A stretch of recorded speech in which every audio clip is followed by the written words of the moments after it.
আলহামদুলিল্লাহ, অনেক কয়দিন ধরে বৃষ্টি হয় একটানা। আপনাদের এলাকার কি খবর? আপনাদের এদিকে কি বৃষ্টি হয়? আমি বর্তমান গাজীপুর থেকে বলতেছি।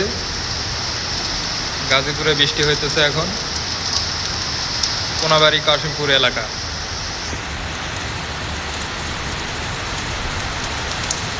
বন্ধুরা দেখেন, শুধু বৃষ্টি, বাতাস নেই, শুধু বৃষ্টি হয়।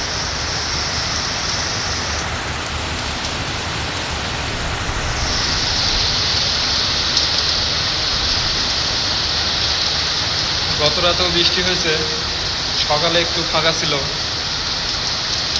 আবার শুরু হয়ে গেছে 1টা বাজে। দুপুর 1টা থেকে বৃষ্টি হয়, অনেক জোরেই হয় বৃষ্টি। উপর থেকে বোঝা যায় না তেমনটা, দেখলে বুঝতে পারবে।